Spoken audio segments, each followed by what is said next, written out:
Midnight in Pondicherry by Kateb Nuri Alam Shunna. There are nights when time folds in on itself, when the heartbeat slows, the veil thins, and the spirit begins to whisper of places. It remembers places the flesh forgets. It was on such a night that I surrendered not just my thoughts, not just my breath, but my body itself. I closed my eyes with intention not to sleep, but to leave. To leave the skin of the world, to unlace my soul from the bones, to float into the spaces beyond spaces. This was no dream.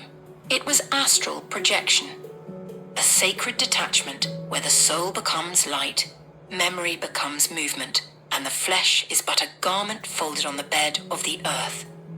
As I meditated, I felt the shift.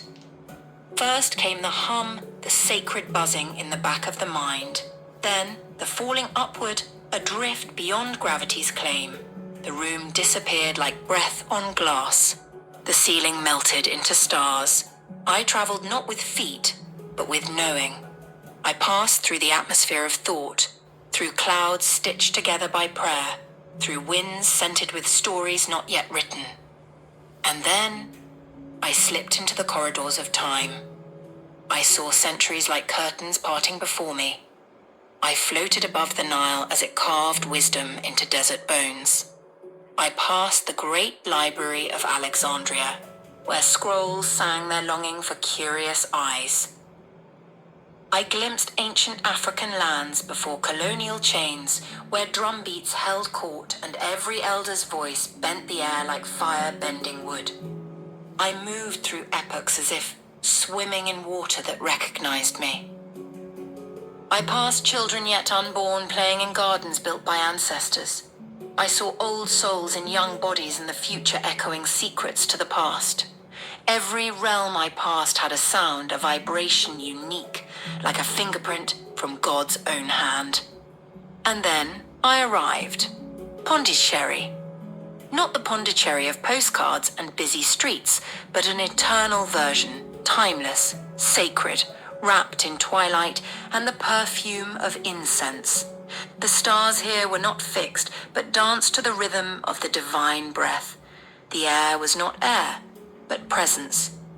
I was sitting placed beneath a massive banyan tree, Indian style, as though the roots themselves remembered me. Around me, the sacred scents of sandalwood, dupe, and frankincense twisted into spirals like celestial handwriting. The singing bowls whispered lullabies from unseen monks. There was peace, not peace like silence, but peace like truth. I felt more alive than life. I felt free. And then it came. A presence. Neither man nor woman, neither young nor old, not even form as we know it, but a frequency, a living echo of the source.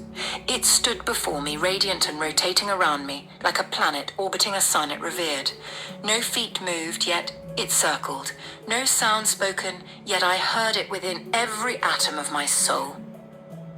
Being, O being, Kateb Nuri Alam Shunna, writer of echoes etched in stardust, my light, my radiant voice, learned soul, free one born to remember the language before language.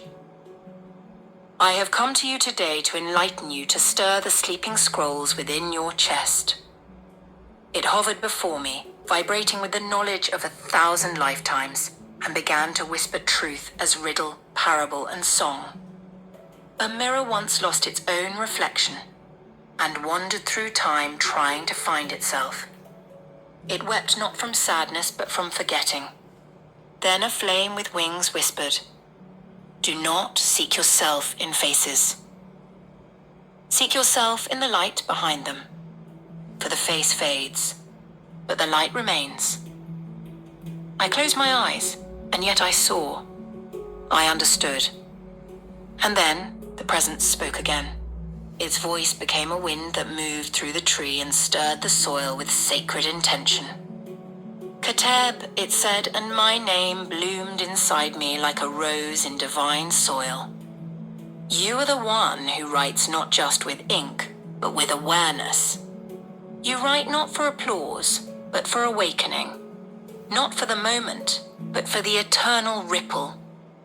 Yours is the calling to scribe what others sense but cannot say, to bring the invisible into form, to be the bridge between spirit and speech.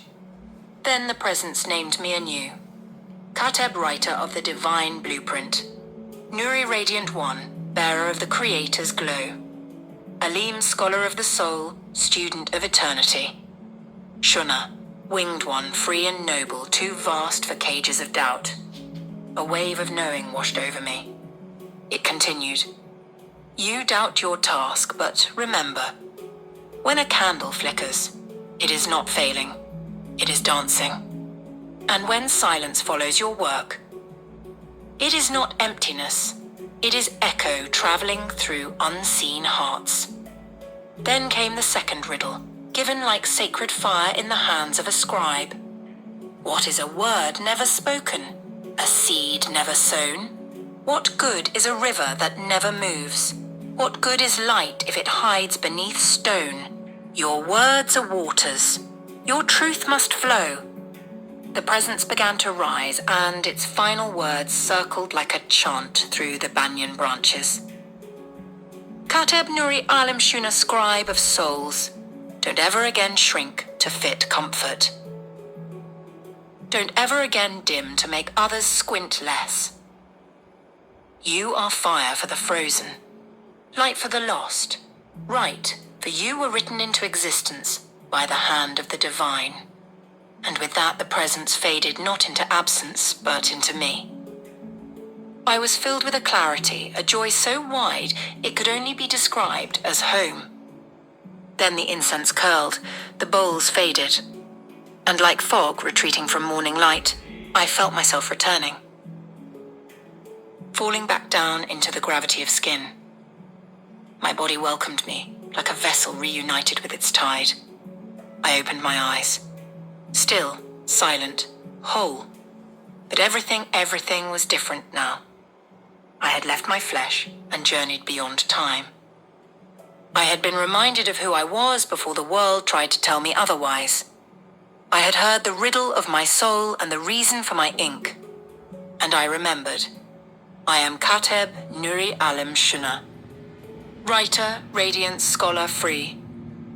I don't just tell stories, I carry scrolls.